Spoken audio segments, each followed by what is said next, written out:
Pues sale, todo tuyo. Muchas gracias, Teresa. Buenos días a todos. Gracias por estar compartiendo conmigo esta segunda sesión del programa Impulso Internacional. Hoy vamos a intentar resolver una pregunta fundamental de estas preguntas básicas que comentamos la semana pasada, que es ¿quién es mi cliente? Vamos a ver cómo determinar las características de mis clientes potenciales y esto con un objetivo. Me vais a decir vender, evidentemente, pero sobre todo analizar los principales canales de distribución que van a ser fundamentalmente diferentes según precisamente el perfil y las características de mi cliente potencial. Veremos por qué son tan importantes estos canales de distribución. Veremos también algunos ejemplos que nos van a enseñar que un canal de distribución en España no es lo mismo que en Kuala Lumpur o que en Nairobi. Y veremos también cómo establecer estrategia de distribución, cuáles son los factores que tener en cuenta. Un par de apuntes legales muy cortitos, pero muy concreto a la hora de firmar un contrato de distribución y las diferentes etapas para elaborar este plan de distribución con un ejemplo de estrategia de distribución seguida por una bodega, como no, Castilla-Manchega, en su deseo de internacionalizarse, en este caso a Francia. Como veis, en una hora tenemos un programa bastante cargado. Así que sin más, vamos a ir empezando por las características de mis clientes potenciales. Es importante cuando vayáis pensando en elaborar vuestro plan de internacionalización que vayáis pensando en las características de vuestros clientes potenciales.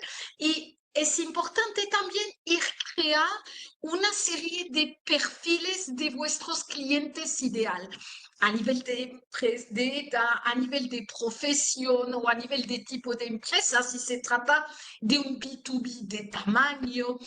Y no solamente de perfil, sino yo añadiría también algo que no aparece en esta diapositiva, pero que tiene también su importancia, que son los motores de compras de estos clientes. Es decir, por una parte el perfil y por otra parte estos motores de compra, es decir, lo que empujan a vuestros clientes a comprar vuestros productos o servicios. ¿Por qué? Porque de esta forma, por una parte, vamos a poder determinar este canal de distribución tan importante y por otra parte, a través de la respuesta a cuáles son estos motores de compras, vamos a poder ir viendo cómo estructurar el plan de marketing para llegar a estos clientes. Hay dos tipos de clientes. Por una parte, los clientes primarios y, lo habréis adivinado, los clientes secundarios. Los clientes primarios son estas empresas, estas personas que tienen todas las características identificadas como favorables a nuestro producto o servicio, es decir, los potenciales compradores que tienen verdaderamente todos los factores presentes para ser cliente nuestro. Y los clientes secundarios son los que tienen algunos factores sí y otros no. Cuando vamos planteando nuestras estrategias de internacionalización, es fundamental empezar por los temas más fáciles, por dos razones básicas. ¿Por qué? Los esfuerzos que estamos haciendo tenemos que poder recuperarlos lo antes posible y de esta forma vamos a gastar menos dinero o por lo menos vamos a tener retorno de este dinero que vamos invirtiendo y si no actuamos como autónomos, sino ya dentro de la estructura de una empresa, porque el jefe quiere ver resultados. Así que son las dos razones básicas que me hacen decir siempre que es muchísimo más fácil y mejor empezar por estos clientes primarios y una vez que hayamos agotado este perfil de cliente, pasar a los clientes secundarios. Una vez que hayamos determinado este perfil del cliente potencial, la pregunta es, ¿dónde encuentro a cliente con este perfil? ¿Dónde? Y también, ¿qué canal de distribución vamos a utilizar para llegar a ese cliente? Y de forma un poco más accesoria, ¿qué medios de comunicación, es decir, qué en realidad, qué herramientas de marketing voy a emplear para convencerle de comprar mi producto o mis servicios? De allí la importancia de determinar, una vez que hayamos hecho el retrato robot de nuestro cliente potencial, determinar cuáles son los canales de comercialización claves en el país de destino para poder hacer estas diferentes acciones de marketing y publicación y publicidad, perdón. Y allí, a través de dos ejemplos, os voy a enseñar otra verdad muy importante a nivel de internacionalización, es que los canales de distribución, tal y como los conocemos en España, pueden ser muy diferentes en otras partes del mundo. Y os lo voy a ilustrar a través de dos ejemplos, uno de venta de productos de higiene y otra de venta de productos agroalimentarios. El primer ejemplo lo tenéis en esta diapositiva, es cómo presentar el producto para que esté adaptado a los canales de distribución, primero en Europa y después en Mauritania. En Europa, la presentación de los productos, los tipos de productos son productos, tenéis ahí las imágenes en diferentes formatos, en formatos relativamente grande, con una serie de envoltorios que permiten comercializar unas cantidades de productos que valen relativamente caro. En cambio, cuando nos vamos a centrar sobre los canales de distribución que podemos encontrar en un país africano como es Mauritania, recordáis, que en un país que se encuentra al sur de Marruecos, vemos que primero el concepto de centro comercial, de retail, de supermercado que conocemos en España o en Europa, directamente no existe. Lo que vamos a encontrar son pequeñas tiendas de proximidad donde vamos a encontrar también un batiburrillo de productos de lo más diferentes y para poder ser o estar, perdón, al alcance de la madre de familia mauritana, está claro que vamos a tener la obligación de presentar unos productos muchísimo más baratos por la diferencia de nivel de vida en España con el nivel de vida mauritano.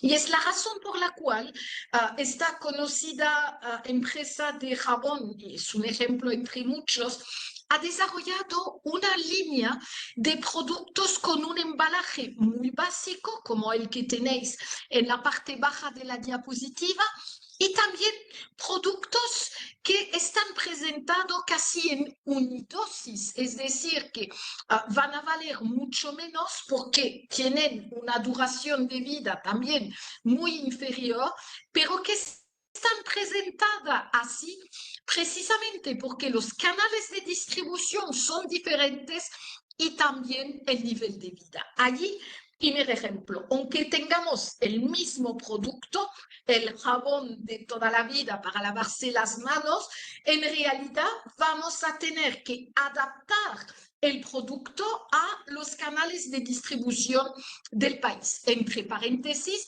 canal de distribución que reflejan igualmente el nivel de vida de este país. Otro ejemplo totalmente diferente.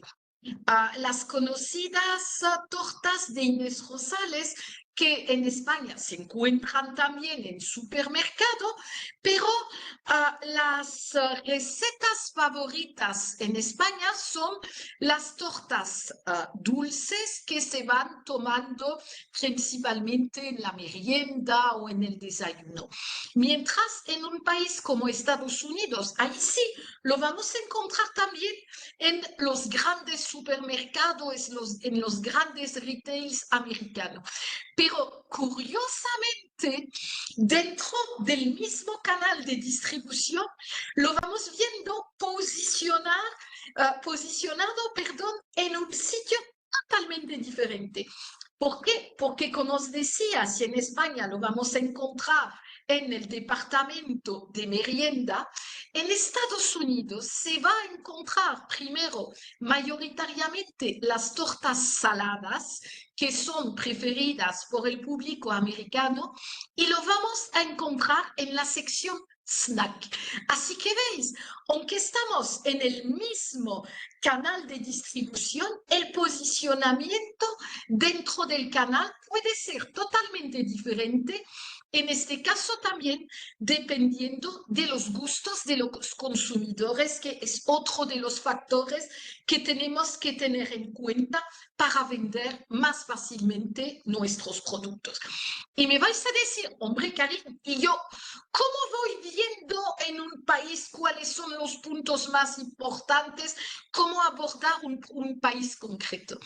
Allí os daré la respuesta, o por lo menos un principio de respuesta a esta pregunta en el tercer webinario que tendremos el próximo 29 de octubre. Así que seguimos avanzando ya en el tema concreto de nuestros canales de distribución que van a ser determinados. Ya tenéis los factores principales por el tipo de producto, por el perfil de nuestro cliente y, por supuesto, por el país de nuestro interés. ¿Dónde podemos encontrar fuentes de información acerca de los potenciales clientes que podamos tener en un país concreto? Bueno, si hablamos del consumidor como persona física, es decir, de las ventas B2C, vamos a partir del perfil que hemos determinado, ver un poco una serie de hábitos de compra en este país concreto, hábitos de uso de redes sociales, de página web, etcétera, que nos van a permitir alcanzar estos clientes de forma individuales. Pero muchas veces lo que vamos a tener que hacer es realizar una venta B2B, es decir, buscar un importador, buscar un distribuidor de nuestros países. ¿Cómo vamos a realizar este tipo de tarea? Utilizando una serie de fuentes de información que vienen sistematizadas en esta diapositiva, como una serie de repertorios que tienen una característica, es que muchas veces parte de la información es gratuita y la otra parte es de pago. A nosotros de tomar la decisión si nos apañamos con la parte gratuita o si nos vale la pena hacer el gasto y dedicarnos a comprar las suscripciones a repertorios del tipo Compass, del tipo Europage, Hoover, etcétera, según nuestras preferencias. Otra fuente de información que es muy interesante son las ferias de nuestro sector. Para deciros toda la verdad, la semana que viene me voy al CIAL, el Salón Internacional de la Alimentación de París, con una delegación de empresas de Castilla-La Mancha. Y una fuente muy importante de posibles contactos se encuentra en el listado de los diferentes expositores. Allí vamos a poder ver, por ejemplo, un distribuidor de aceite de oliva virgen extra o de queso o de productos, en este caso agroalimentario, porque se trata de una feria centrada en la agroalimentación de el producto que nos interesa. Otra fuente bastante interesante para buscar clientes son las asociaciones sectoriales del país de destino. O otra posibilidad son las diferentes cámaras de comercio de este país que nos interesa. Estos son un poco las fuentes más clásicas de información para ir elaborando nuestra base de datos de potenciales clientes en un país concreto. Ahora bien, os he comentado que el retrato robot de nuestro cliente ideal nos va a servir para determinar nuestros canales de distribución más interesantes. Hombre, pero ¿qué es eso del canal de distribución más allá de los dos ejemplos que os he dado hace un momento? Allí tenéis la definición. Es en realidad una estructura de negocios y organizaciones que son interdependientes, que van desde el punto de origen del producto hacia el consumidor. Es decir, son una serie de personas, de profesionales y compañías que intervienen en la transferencia de la propiedad de un producto que va pasando progresivamente de la planta de fabricación hasta el domicilio del consumidor final o del usuario industrial según el tipo de producto que vayamos proponiendo al mercado. Es en realidad la ruta por la que circulan los productos desde su creación hasta su consumo o su uso en el destino final. Los canales de distribución, esta imagen me ha gustado mucho, una imagen un poco del sector de la salud, es un poco, o son un poco las arterias por las cuales van a circular los productos desde el fabricante o la industria manufacturera hasta el consumidor final y que van a ser compuestas de toda una serie de intermediarios que van a ayudar a comercializar, a vender desde el embudo más grande a las unidades más pequeñas de este producto. Allí veis un ejemplo de componentes de este canal de distribución, un fabricante, un distribuidor, un minorista hacia el usuario final. Una pequeña cosa que tenéis que recordar. El canal de distribución se centra en un producto con una condición, es que no haya muchas diferencias, que no haya muchos cambios en su forma. Es decir, si vamos viendo el canal de distribución de la madera, no podemos introducir la transformación en mueble, que esto sería otro canal de distribución. Así que lo habéis entendido. Un canal de distribución se focaliza en un producto que no va a tener mucho cambio, sino ya cambiamos radicalmente de canal. Ahí tenéis este tema de la distribución de la madera, que el canal de distribución se modifica completamente cuando hayamos elaborado el mueble. Habréis notado que en toda esta materia hay un concepto que es sumamente importante, que son los intermediarios. Es decir, estas empresas profesionales que están situados entre el productor y el usuario final, que en la inmensa mayoría de los casos son organizaciones independientes del fabricante. ¿Cuáles son los tipos de intermediario? En primer lugar, hay dos grandes categorías. Los intermediarios del mercado, que son los intermediarios en los cuales nos estamos centrando hoy, y una serie de proveedores de servicios o facilitadores que no son tanto intermediarios como como os decía, como facilitadores, es decir, colaboradores en este proceso de distribución. En esta categoría tenemos empresas de transportes, bancos, agencias de marketing, todos esos los iremos viendo en otros webinarios un poco más adelante. Pero hoy nos centramos en los 4 intermediarios más comunes de la distribución y de los canales de distribución, que es el comprador mayorista, el que compra grandes cantidades, tiene almacén y después lo va vendiendo a usuarios finales o a minoristas, perdón. Los minoristas que, como el nombre indica, compran pero en cantidades menores y van también almacenando y vendiendo.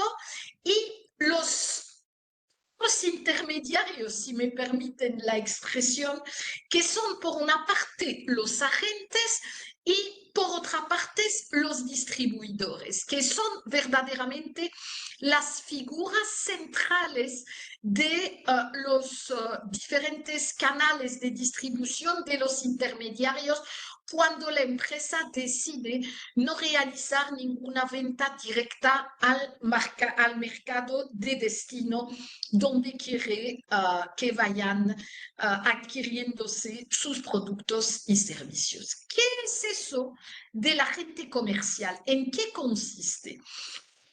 Allí, perdonadme, he tenido un problema. Ahí está. Creo que ya lo veis correctamente. El agente comercial se une al fabricante a través de un contrato mercantil y eso vamos a ver que es una figura que desde el punto de vista económico es súper interesante para ese fabricante. Son llamados agentes libres, agentes comerciales, agentes mercantiles, comisionistas. Todo eso son sinónimos de la misma figura jurídica que se caracteriza por el hecho que estos agentes primero van abriendo puertas, que es lo que os explico en la diapositiva siguiente, pero quiero primero que el concepto esté claro antes de que vayáis viendo las diapositivas. Un agente comercial abre la puerta de los posibles clientes, presenta vuestros productos o servicios, pero la venta la vais a realizar directamente vosotros con los clientes identificados y preparados por este agente comercial. Agente comercial que recibirá su remuneración en forma de comisión en función del valor de las ventas realizadas y cobradas. Esto es otro concepto fundamental. Es muy importante que vayáis previendo que el agente comercial reciba su comisión solo y exclusivamente cuando vosotros hayáis cobrado la venta. Y a veces estos agentes comerciales, para intentar cobrar un porcentaje más importante de la venta que su comisión pura y dura por haber detectado el cliente y haber preparado el terreno para la materialización del contrato de compraventa internacional, a veces van realizando una serie de servicios adicionales como almacenamiento de los productos si disponen de infraestructura. Para eso, transporte de la mercancía dentro del país de destino, gestión de impagos, ahí están súper mega interesados de hacer el seguimiento de todas las cantidades que pudieran estar impagadas por los clientes que él mismo ha detectado. Las ventajas de la utilización de un agente de comercio internacional para nuestro plan de internacionalización están en esta diapositiva. Primero, porque hay un menor costo de introducción. Todo este trabajo de marketing, de búsqueda de venta, de ventas lo hace nuestro agente comercial, por lo que allí no hay demasiados gastos. Las comisiones sobre las ventas realizadas. Ahí he sido quizás un poco atrevida de poner entre 12 y 15% de comisión porque verdaderamente hay un abanico enorme según el sector en el cual nos encontramos. Como os he comentado, es bastante menos costoso para la empresa que vaya exportando sus productos recurrir a un agente comercial porque no se trata de un contrato laboral remunerado con un salario fijo, y comisiones, sino un autónomo que se busca la vida, que busca los clientes y no hay este tema del salario fijo ni de todos estos costes salariales que no paran más de incrementar conforme van pasando los años. También va a ser más barato que la apertura de una delegación comercial. Allí el fabricante no va a tener ni que tener ningún tipo de delegación, ni alquilar oficinas, ni nada de esto. También es una fórmula que puede cambiar muy fácilmente. Es decir, si se ve que el país es tan interesante que vale la pena crear una estructura en el país de destino porque hay muchísimos clientes para poder incrementar todavía más las ventas, entonces en una segunda etapa va a ser más fácil afianzarse en el país. O al contrario, si vemos que la gente comercial no ha tenido ningún resultado, sencillamente rompemos el acuerdo y va a ser bastante más fácil. Normalmente el agente comercial es un agente comercial multimarca y eso es un tema que vais a tener que ir viendo de muy cerca en el sentido que si hay demasiada posibilidades de intercambiar productos o que son productos que son demasiado competitivos entre ellos, hay el riesgo, evidentemente, de que se vayan vendiendo otros productos que los que hemos puesto en la cartera de este agente comercial o que nos vayan presionando, exigiendo un margen superior, de comisión superior, para dar preferencia a nuestros productos. Así que esto es un poco los pros y los contras de esta figura jurídica, pero normalmente en un mismo mercado habrá diferentes clientes, por lo que también habrá una minimización de un posible efecto negativo en caso de impago de uno de estos clientes internacionales, además de que recordáis, el agente abre la puerta, pero sois vosotros como fabricantes o comercializadores de un producto o servicio concreto que vais a ir firmando el acuerdo con este agente comercial, por lo cual vais a tener un contacto directo con vuestros clientes. La introducción, gracias a este tipo de intermediario, es bastante rápida en el mercado elegido. El agente comercial tiene conocimiento de su mercado, tiene ya una buena base de datos de clientes, vive de eso y un conocimiento técnico sobre el sector. Allí también es más rápido, vamos a tener un mayor control sobre el producto, sobre la marca, va a ser la misma marca que va a ser vendida en el país de destino y también sobre la logística hasta el punto de entrega final de la mercancía. Ahora bien, también hay y es necesario que la gente comercial en algunos casos tengan una formación específica sobre vuestros productos para que pueda responder a las preguntas y a las necesidades técnicas de los clientes. Esto es un punto que tenéis que tener en cuenta. ¿Cuándo es interesante utilizar un agente comercial?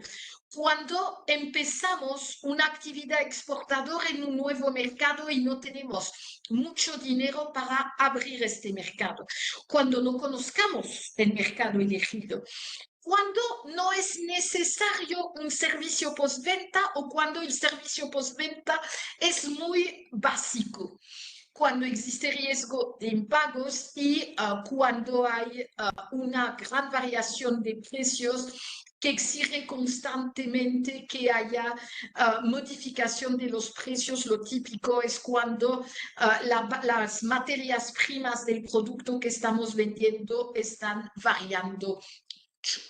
La otra figura de intermediarios típicos en nuestros diferentes canales de distribución es el distribuidor. Es decir, que hemos visto que el agente en realidad no toma posesión de los productos. Lo que hace es abrir la puerta del cliente y directamente el fabricante y el cliente van realizando la venta. En el tema del distribuidor, el distribuidor es como un super cliente. Es decir, que compra en grandes cantidades los productos por su cuenta y riesgo. Y una vez que haya tenido la posesión de las mercancías, va revendiéndolas a los clientes finales. Por eso os he utilizado la expresión de un super cliente para la empresa productora. Lo habréis adivinado de lo que os acabo de contar. El distribuidor es, en la inmensa mayor parte de los casos, una estructura bastante más desarrollada que en el agente comercial, tiene una estructura de empresa, tiene una serie de personal dentro de esta empresa para poder realizar el proceso de importación de los productos y también las diferentes ventas a estos consumidores finales por cuenta propia. Es la razón por la cual muchos de estos contratos se ciñen a una determinada zona geográfica. Y un contrato con un distribuidor es siempre un contrato a largo plazo. Y bueno, está claro, debe de estar beneficioso para ambas partes. Pero tenéis que tener mucho cuidado que cuando vayáis permitiendo a un distribuidor concreto tener una exclusiva en una venta, que no haya demasiados problemas en cuanto al flujo de mercancía. Es decir, es muy importante que la exclusiva de la zona vaya acompañada por una compra mínima por meses, por trimestre o por año, según el tipo de producto que estáis vendiendo, para no cerraros un mercado que podría ser muy interesante. Porque si, por ejemplo, yo tengo la exclusiva de la venta de lápiz Staedtler, lápices negros con la goma de borrar incorporada, por ejemplo, en Italia, y si yo no me dedico de forma dinámica a promocionar estas ventas con los diferentes puntos de compra, papelería, supermercado, etcétera, en Italia, en mi ejemplo, ¿qué puede pasar? Que nos estamos cerrando un mercado porque ya no vamos a poder vender directamente a ningún cliente italiano sin tener los resultados que necesitamos como contraparte de haber dado la exclusiva territorial a un distribuidor concreto. Esto es un tema que tenéis que tener en cuenta a la hora de la selección de vuestro distribuidor. Tenemos un único cliente en el mercado de destino, es decir, que es el que va a asumir los riesgos de crédito de todas las ventas en este mercado concreto. El distribuidor mantiene un stock de producto y realiza servicio de postventa para los clientes. Nuevamente, de ahí la importancia de una correcta formación de vuestros distribuidores. También comparte con la empresa fabricante los costes de marketing y promoción. Lo habitual es que estos costes se dividan en dos, 50% fabricante, 50% para el distribuidor. Pero esto depende un poco. En el sector industrial hay también muchos casos en los cuales es 30% el fabricante, 70% el distribuidor. Como os decía, varía mucho según el tipo de producto. La mayor parte del trabajo operativa sobre el mercado va a depender del distribuidor y es un punto que puede ser también una desventaja en el sentido que vendemos cada año, no sé, 10 trailers de lápices negros, para seguir con mi ejemplo, pero no sabemos quiénes son los clientes de nuestros distribuidores. Es decir, que si perdemos un distribuidor, normalmente hemos perdido todo un mercado, cosa que es complicado. Muchas veces el distribuidor va a exigirnos que utilicemos su propia marca. Es decir, que ahí también, en el marco de nuestra política de marca, vamos a ir perdiendo el control en este mercado concreto. Así que son toda una serie de puntos que vamos a tener que ir sopesando a la hora de ir determinando si nos interesa más un agente comercial o un distribuidor. Pero más allá de esto, ¿de verdad vamos a utilizar un intermediario o directamente vamos a lanzar nuestro e-comercio e ir directamente a los consumidores finales? Va nuevamente a depender de vuestro producto, pero tenéis que saber que estos canales de distribución, cuando están bien escogidos y mantenidos, dan muy buenos resultados. ¿Por qué? Porque salvan las principales brechas de tiempo, de entrega del producto, de espacio, de cantidades, de todas las diferencias que pueda existir entre la oferta y la demanda para que éstas puedan casarse de una forma mucho más fácil y efectiva. Mirad, muchas veces los fabricantes producen grandes cantidades gama de productos, mientras los consumidores, sobre todo los consumidores persona física, lo que piden es una pequeña cantidad de una gran variedad de productos diferentes. Así que gracias a estos intermediarios ajustamos la oferta de fabricante con la demanda de los consumidores.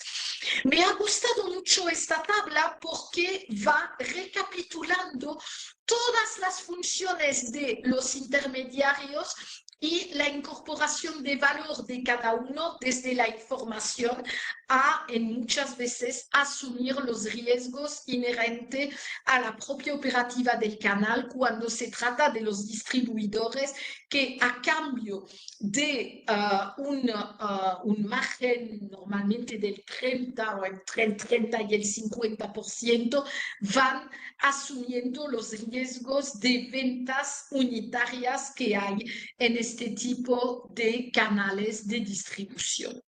Así que sin ellos está claro que habría muchas veces un incremento de precio si el canal está montado de forma correcta, es decir, si no hay ningún intermediario que vayan realizando funciones innecesarias o duplicadas. En este caso, sí, tendríamos que hacer una auditoría de distribución para ir viendo cuáles son los intermediarios innecesarios o duplicados para ir optimizando estos canales de distribución. Pero una cosa que tenéis que recordar, podemos eliminar los intermediarios si nos parece que nos va a salir más rentables, pero no sus funciones, que es una cosa que muchos fabricantes se olvidan. Es decir, que si, por ejemplo, utilizamos distribuidor, por ejemplo, en Marruecos, que solo nos pide que mandemos toda la mercancía en el puerto de Casablanca, si decidimos de mandar directamente todos nuestros productos de forma individualizada a nuestros clientes marroquíes, tendremos que hacer un procedimiento de importación aduanera en Marruecos cada vez que mandamos un producto. Tendremos que organizar la logística interna dentro del producto, es decir, que, como os decía, podemos eliminar el intermediario, pero no las funciones de llevar a cabo los productos a nuestro destinatario final.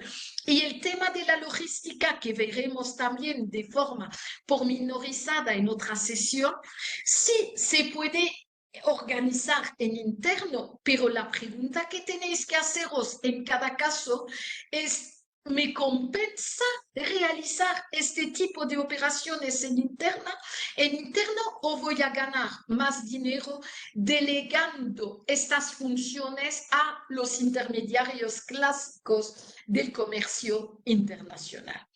Allí os he puesto un poco cómo funciona un canal tipo, pero con lo que os he explicado creo que es bastante claro. Ahora bien, hay diferentes canales de distribución que se van clasificando según la longitud del canal, es decir, según el número de intermediarios que intervienen entre el productor y el consumidor final.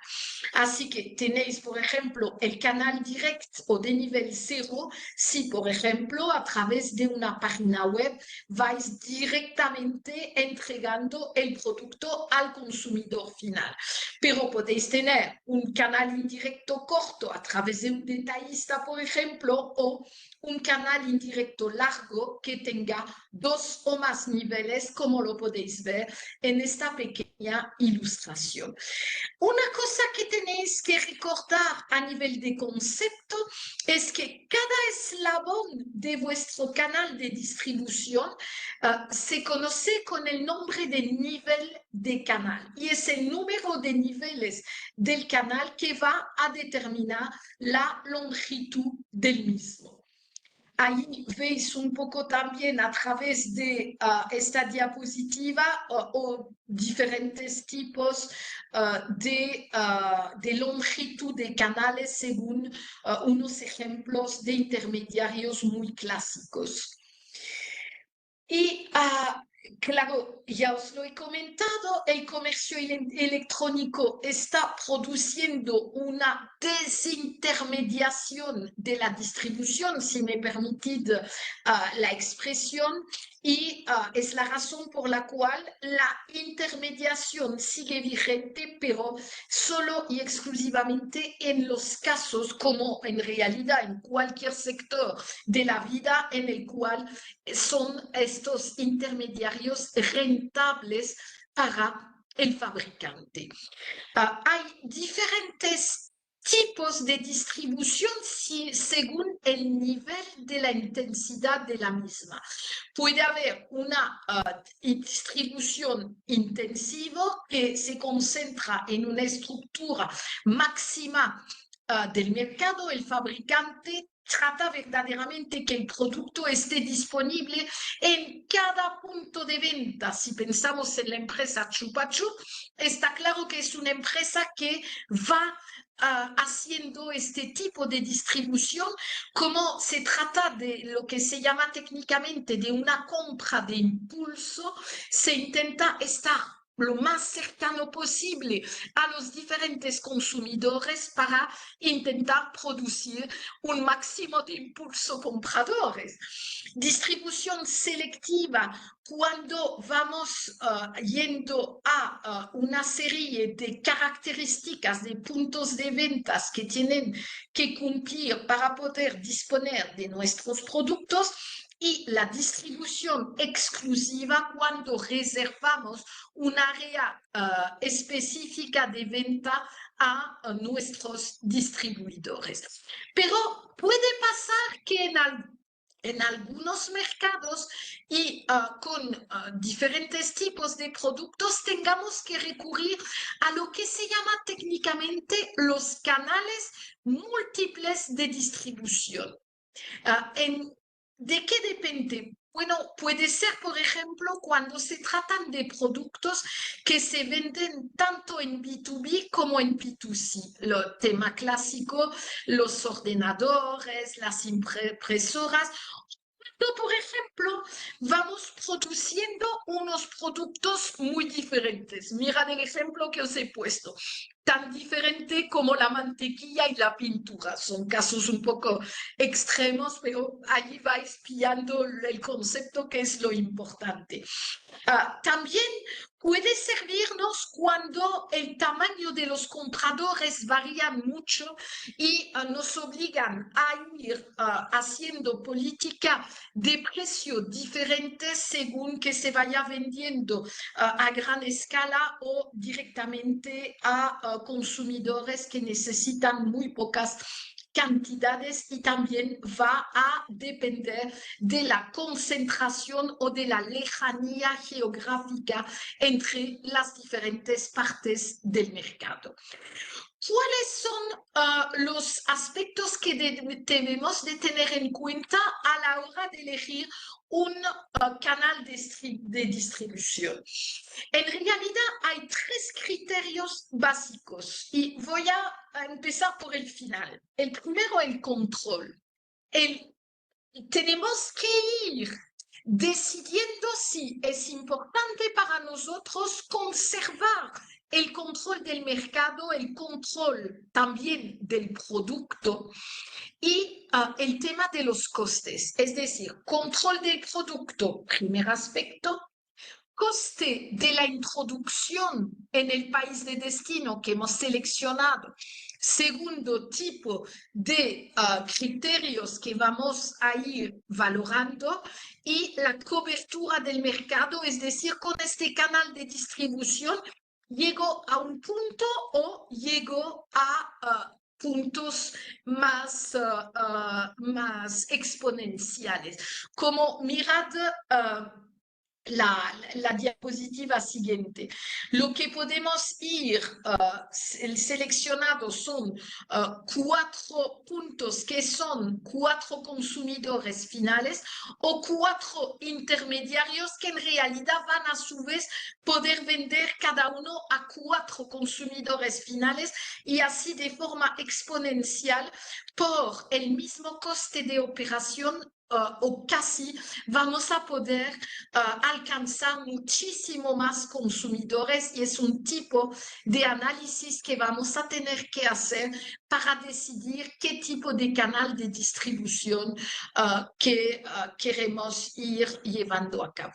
Está claro que más corto es nuestro canal de distribución, mayor control vamos a ir conservando sobre nuestros productos. Y los costes, yo creo que esto se ha quedado bastante claro. ¿Cómo vamos a ir o cuáles son los diferentes aspectos en nuestros contratos, en los diferentes canales de distribución que vamos a ir a tener que ir viendo y analizando muy bien? El tema de la determinación de los precios. Iremos viendo en una sesión monográfica una serie de pautas para determinar los precios en los mercados de destino. Tendremos que elaborar nuestras condiciones generales de ventas, que pueden ser diferentes de las condiciones generales de ventas en el mercado nacional. Diría más, deberían de ser diferentes. Y también la delimitación del área geográfica y todos los detalles de los que necesitaremos en cada caso. ¿Cómo establecer o cuáles son los factores que tenemos que ir comprobando para la determinación de nuestra estrategia de distribución? En realidad hay 4 tipos de factores que hemos ido viendo a lo largo de la sesión y que allí os resumiendo más temáticas. Son factores del mercado, es decir, dependiendo del país donde vamos a vender, factores del producto o del servicio, factores de los intermediarios y factores de la política de venta de nuestra empresa. Factores del mercado, lo hemos visto, según el país donde vamos a vender, los consumidores finales se van a comportar de una forma o de otra, según el número de compradores potenciales, es decir, si en cada mercado hay pocos compradores potenciales, está claro que va a ser más interesante para el fabricante de utilizar su propia fuerza de venta, va a depender también de la concentración geográfica del mercado. Puede haber que haya unas regiones geográficas dentro de nuestros mercados que vayan concentrando el 70, el 80% de las ventas. Está claro que si nuestros consumidores están concentrados geográficamente, es allí donde tendremos que hacer el esfuerzo de venta y también según el tamaño de los pedidos. En cuanto a los factores del producto, no es lo mismo vender, para seguir con mi ejemplo de chupa chup, una chupa chup o una sortija de diamante, es decir, que el valor unitario del producto es muy importante para determinar la estrategia de distribución. También el carácter perecedero, si por ejemplo os dedicáis a la distribución de lechugas, no es lo mismo que la distribución de estas famosas sortijas de diamante, y la naturaleza técnica de un producto. No es lo mismo estar vendiendo una app de digitalización de sistemas productivos industriales que vender una salsa de tomate. Así que allí también tenemos una serie de aspectos que van a entrar en juego en cada caso. Los factores de los intermediarios tenemos que ver los servicios que ofrecen, su disponibilidad, sus actitudes ante las políticas del fabricante y en el control, los servicios la capacidad de los ejecutivos y el criterio del dinero, que es también uno de los más importantes. ¿Cuáles son los puntos fundamentales que tenemos que ver en nuestros contratos de distribución? El tema del precio, las condiciones generales de ventas, la delimitación del área geográfica y todos estos pormenores, como os lo he comentado con anterioridad. ¿Cómo elaborar un plan de distribución?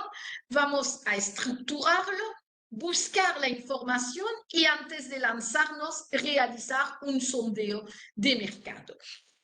En la estructura del plan tenemos que ver todas estas variables que hemos ido viendo, y si vamos a apuntar por una distribución exclusiva, selectiva o masiva, y vamos a ir viendo las circunstancias que justifican esta necesidad de lanzar un canal de distribución. Os lo he comentado, cuando haya el lanzamiento de un producto nuevo, de una línea nueva, cuando haya cambios en la estrategia de marketing, cuando tenemos que dar respuesta a un cambio del mercado o acciones de la competencia, cuando cambian los patrones de comportamiento de los consumidores y, por supuesto, cuando los mercados se van expandiendo.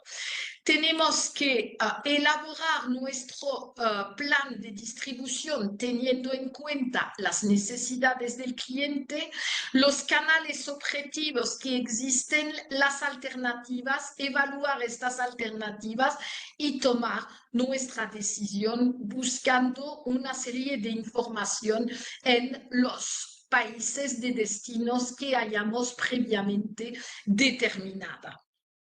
Así que podemos hacerlo de dos formas, por fuente secundaria o a través de un viaje de prospección.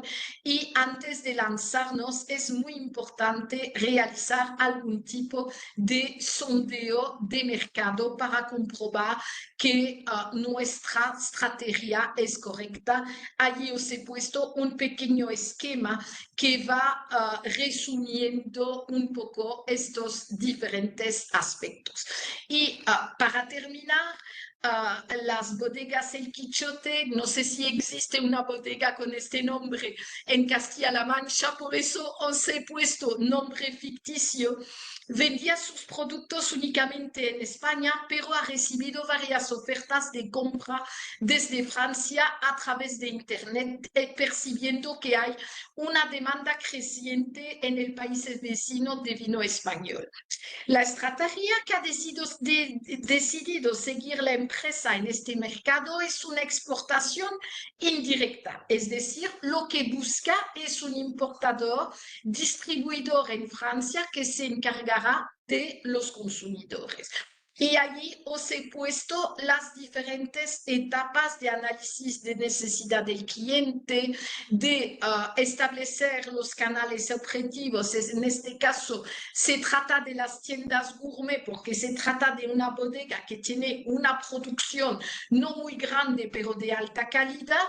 Y vamos después yendo hacia esta opción y vamos a ir sondeando el mercado, hablando con los posibles importadores, distribuidores, mandando muestras y al final firmando el contrato con el que nos parece más interesante.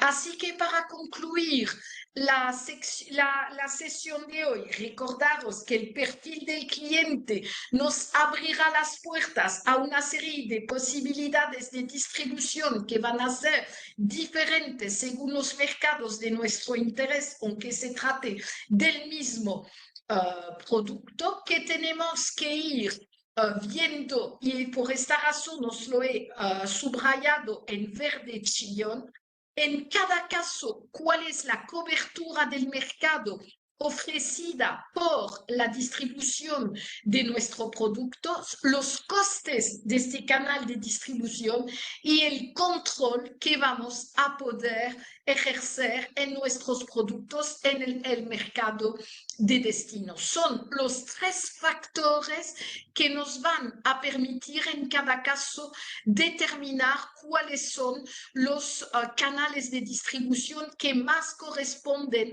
al perfil de cliente primario. Recordáis, estos clientes que tienen todos los atributos para comprar nuestros productos y servicios al cuales tenemos o queremos vender.